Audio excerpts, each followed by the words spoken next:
முதல்ல காங்கிரஸ் ஆட்சியின் பங்குன்னு சொன்னேன். நாங்க கூட்டணியில ஆதரிச்சோம். நாங்க கம்யூனிஸ்ட் கட்சிகள், பிசிகா, நாங்க யாருமே பங்கு பெறல. ஆட்சியிலையும் பங்கு இல்லை, அதிகாரத்திலையும் பங்கு இல்லை. அதனால முழுமையான ஆட்சி திமுக ஆட்சி தான். நாங்க என்ன செஞ்சோம், அவங்களை எதிர்த்து சில நேரங்களில் போராடணும். தொழிலாளர்கள் விஷயத்துல, தூய்மை பணி, இப்படி பல விஷயங்கள் நாங்கள் போராடவும் செஞ்சோம்.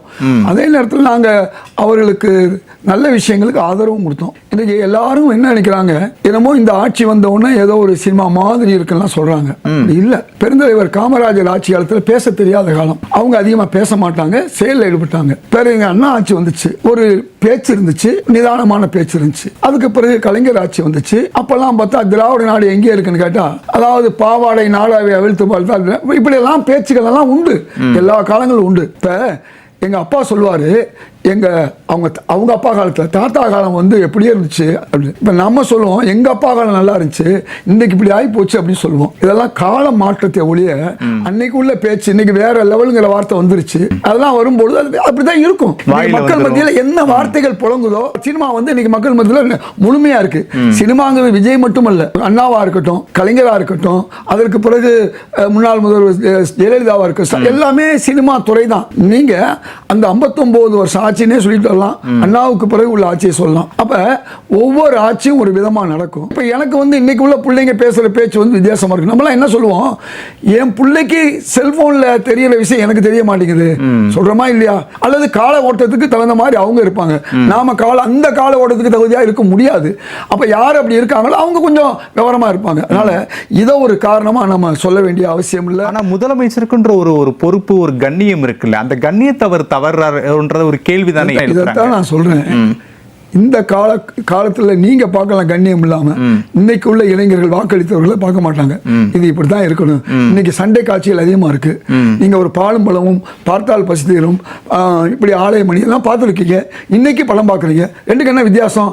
இதுக்காக வேண்டி நாம வந்து அந்த காலம் அது வேற, இந்த காலம் இந்த வேற. இப்ப உள்ள இளைஞர்கள் எப்படி விரும்புறாங்களோ அந்த விருப்பத்துக்கு ஏற்ப விஜய் பேசுறாரு. அந்த மாதிரி இளைஞர்கள் தான் சட்டமன்றத்திலும் இருக்காங்க, அதையும் புரிஞ்சுக்குங்க. அது எதிர்கட்சி தலைவராக இருக்கட்டும், யாரா இருக்கட்டும், எல்லாருமே எப்படி இருக்காங்கன்னா அப்படிதான் இருக்காங்க. கால ஓட்டம், கால மாற்றத்தில் இதை ஒரு பெரிய காரியமா நீங்க சொல்ல முடியாது. அந்த காலத்து இளைஞர்கள் அதை ஏற்றுக்கொண்டார்கள், ஏற்றுக்கொள்வார்கள். இல்லைன்னா நாளைக்கு ஆட்சி மாற்றம் கொண்டு வருவாங்க.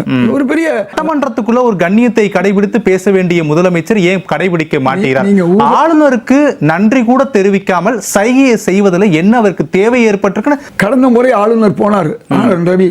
போகும்போது என்னவெல்லாம் நடந்துச்சு, ஏன் மறந்துடுறீங்க? அதாவது கைபாருக்கான்னு நம்ம வரக்கூடாது.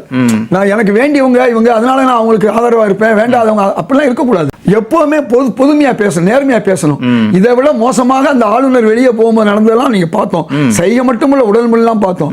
என்னமோ புதுசா இப்பதான் நடக்கிற மாதிரிலாம் நம்ம பேசக்கூடாது.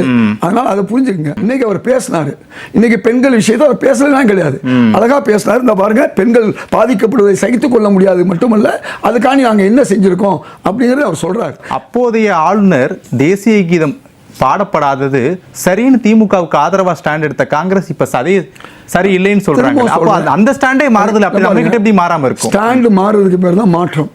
நேத்து உள்ள திமுக வேற, இன்னைக்கு உள்ள திமுக வேற. 140 இடங்கள் எடுத்த திமுக வேற, இன்னைக்கு உள்ள நிலைமை வேற.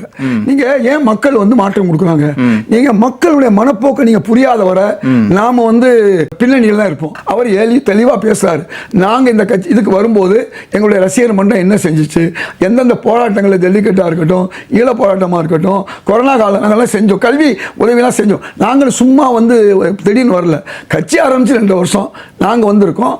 எங்களை மக்கள் நம்புறாங்க, அவங்க வீட்டு பிள்ளையா நான் இருக்கேன், எங்களை நம்புறாங்க, நாங்க ஆட்சி செய்யறோம். வந்ததுன்னு நான் என்ன செஞ்சேன், சிங்க பெண்கள் விஷயத்தை கொண்டு வந்திருக்கோம். இப்பதான் கொண்டு வந்திருக்கோம். 100 யூனிட் 200 யூனிட் ஆக்கியிருக்கோம். அதே மாதிரி என்னென்ன, அதாவது அதை உரிமை தொகையை தொடர்ந்து கொடுத்துக்கிட்டு இருக்கோம். நான் முதல்வர் திட்டத்தை பேர் மாற்றமா இருந்தாலும் அதை செஞ்சுக்கிட்டு இருக்கோம். எதெல்லாம் நல்ல காரியமோ அதை பூரா செஞ்சு. அதான் கேட்கிறாங்க, திமுக ஆட்சியோட திட்டங்களை தொடர்றீங்க, உங்களுடைய திட்டங்களை எப்ப தொடர போறீங்கன்னு கேட்கிறாங்க. நான் கேட்கிறேன், திமுக வந்து சத்துணவு தொடர்ந்தாங்களா இல்லையா? தொடர்ந்தாங்க. சத்துணவு யாரு பேர்? இது யார் கொண்டு வந்தது? எம்ஜிஆர்.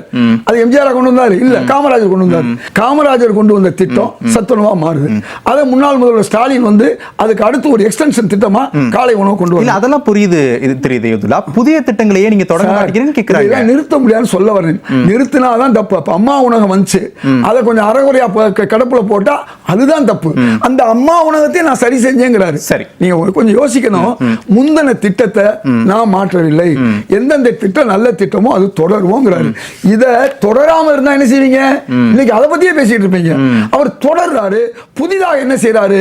பஸ்ஸை வந்து இதுவரை நகரத்தில் இருந்தது கிராமத்துல கொண்டு போறாரு. உங்களுக்கு 6 வருஷமா மகாராஷ்டிராவில் விவசாயிகளுக்கு கடன் வந்து தள்ளுபடி பண்ணல. 6வது வருஷம் அதுல பட்னாவிஸ் ஏற்கனவே இருந்தாரு, இவங்களும் இருந்தாங்க, சிவசேனா ஆட்சி இருந்துச்சு. தராதத இன்னைக்கு 1 லட்சம் வீதம் கொடுத்திருக்காரு 6 வருஷம் கழிச்சு. இப்ப விஜய் வந்து அந்த 1 லட்சம் கொடுத்து இப்ப 75,000 கொடுக்கிறாரு. இவர் இருந்தது 1 மாசம். இந்த கடன் எப்ப உள்ளதுன்னா இதுக்கு முந்தைய ஆண்டு உள்ள கடனை நல்லா புரிஞ்சுக்கணும், மக்களுக்கு தெரியணும். விஜய் அவர்கள் வந்து என்ன செய்யறாரு சொன்னா 6 மாசமா அல்லது 1 வருஷத்துக்கு மேல வாங்கின கடனை தான் இன்னைக்கு 5,900 கோடி கொடுக்குறாரு. 1 மாசம் தான் நான் வந்தேன், என் காலத்துல இந்த விவசாய வேலை இன்னும் நடக்கல, இனிமேல் நீங்க கடன் வாங்க, அப்ப நான் தள்ளுபடி பண்றேன்னு சொல்லல. முந்தின அரசாங்கத்துடைய கடனையே தள்ளுபடுறா. அது பத்தாக்குறைங்க. அது முதல் 2,500 இப்ப 5,900. எனக்கு அது புரியுது. என்னுடைய கேள்வி, கடன் தொகை முந்தைய அரசுகள் அதிகப்படுத்தியதான் இப்போதைய புதிய திட்டங்களை தொடங்காதற்கான காரணம் அப்படின்னு சொல்ல வரீங்க, அப்படிதான்? நான் சொல்றது விவசாய கடன் சொல்லிட்டேன். நீங்க சொல்றதே சொல்றேன். கலைஞர் ஆட்சி காலம் வரை 2011 1 லட்சத்தி சொச்சம் கடன் இருந்துச்சு கோடி. அதுக்கு முந்தின ஜெயலலிதா காலம் எம்ஜிஆர் காலம் சேர்த்து 1 லட்சத்தி சொச்சம் கோடி இருந்துச்சு. நாங்கெல்லாம் என்ன செஞ்சோம்? இந்த அவையில உட்கார்ந்து அதிமுக 5 லட்சம் கோடி வாங்கிருச்சுன்னு சொன்னோம். ஆனா இவங்க 13 லட்சம் கோடி வாங்கியிருக்காங்க பொதுத்துறை நிறுவனம் சேர்ந்து. அப்ப இதை வெள்ளை அறிக்கைன்னு சொல்லும் போது அது உள்ள அறிக்கை தானே, அதுக்கு நீங்க இருக்கிறதானே சொல்ல முடியும். இன்னும் எங்களுக்கு வருவாய் பற்றாக்குறை 76,000 கோடி இருக்குது, வருவாயே பற்றாக்குறை இருக்கு. அதை கொஞ்சம் கொஞ்சமா செய்யும். இப்ப மகளிர் உரிமை தொகை எத்தனை வருஷம் கழிச்சு திமுக அரசு செஞ்சு? 2.5 வருஷம் வச்சுங்க, 23 மாசம் கழிச்சு. அது மாதிரி இப்ப 1 மாசம் 2 மாசம் ஆயிருக்கு. அவர் சொன்னதெல்லாம் ஒண்ணு ஒண்ணா செய்வோம் சொல்லியிருக்காரு. அதுக்கு எங்க செய்வாரு? லீக்கேஜ் வருது, ஊழல் நடந்திருக்கு, அந்த பணத்தை எல்லாம் நாங்க திரும்பி கொண்டு வருவோம். கூட அந்த காசை இதுவரையும் வந்து வேற வழியில போச்சு, பார்ட்டி ஃபண்டுன்னு போச்சு, அதையும் இன்னைக்கு பேசியிருக்காங்க. அதை நாங்க திருப்பி இங்க கொண்டு வரதுக்கு முயற்சி எடுப்போம். கிரனைட் அதே மாதிரி தாது அதுல இருந்து நாங்க பல மடங்கு வருவாயை உருவாக்குவோம். எப்படி டாஸ்மாக் வந்ததுனால செல்வி ஜெயலலிதா கொண்டு வந்தது 5,000 கோடி, இன்னைக்கு 40,000 கோடி வந்து அது மாதிரி கொண்டு வந்து இந்த மக்களுக்கு வாழ வைப்பேன்னு சொல்லியிருக்காரு. அதனால முதல்வர்கள் ஒவ்வொரு காலமும் ஒரு மாதிரியா இருப்பாங்க. அவரை மாதிரி இவர் இருப்பாரு, இவரை மாதிரி அவர் இருப்பாருலாம் சொல்ல முடியாது. அதுக்கு பேர் தான் ஸ்டைல் மாறிக்கிட்டு. ஒரு பிரேக். தாவேக்காவுடைய தேர்தல் வாக்குறுதி, இந்த நிதிநிலையை வந்து அடுத்து வரக்கூடிய அரசு எதிர்கொள்வது மிக சவாலான ஒரு விஷயம் தான். இதற்கு மாறா நாங்க நடிக்கவும் மாட்டோம், இதை ஒரு சாக்கு போக்காகவும் பயன்படுத்த மாட்டோம். தாவேக்கா தேர்தல் வாக்குறுதியில் முதல் பக்கத்துல அச்சிடப்பட்டது. இன்னைக்கு அதே சாக்கு தானே சொல்றீங்க, நிதிநிலைமை காரணம் காட்டியில இருந்தா அகுப்பையில வரும், சட்டியில வரவழைக்கிறதுக்குள்ள வேலையை அவங்க பாக்குறாங்க. நாங்க வந்து ஊழலை ஒழிப்போம், ஊழல்ல தான் 10,000 கோடி போகுது, அதை தடுப்போம்னு சொன்னாங்க. இன்னைக்கு பல்வேறு துறையில தடுத்துக்கிட்டே இருக்காங்க. இன்னைக்கு 50 வருஷத்துக்கு மேல ஊழல்ங்கிறது புறையோடி போச்சு, அதை வந்து இன்னைக்கு தடுக்கிறாரு. இதுதான் காங்கிரஸ் ஆட்சிக்கு பிறகு ஒரு ஆட்சி, திராவிட ஆட்சி, அதுக்கு பிறகு இன்னைக்கு தாவேகா ஆட்சி, மாறுபாடான வித்தியாசமான ஆட்சி நம்ம பார்ப்போம். அதுதானே திரு சுகுநாத் வாரி கேட்கிறாரு. மாண்புமிகு சபாநாயகர் அவர்களையும் சொல்றதை விட்டுட்டு என்ன ப்ரோ அப்படின்னு சொன்னா ஏத்துக்குவீங்களா? இல்ல இது பாடல் சொல்றேன், பாடல் பாடுறாங்க, பாடல் அதெல்லாம் நீங்க, நான் என்ன சொல்ல வர்றேன், நீங்க அந்த நேரம் வரும்போது அவரே சொல்லிட்டாரு, நாளைக்கு புரோன்னு சொல்லலாம் சொன்னா சொல்லத்தான் செய்வாங்க. அதுவரை இன்னைக்கு மாண்புமிகு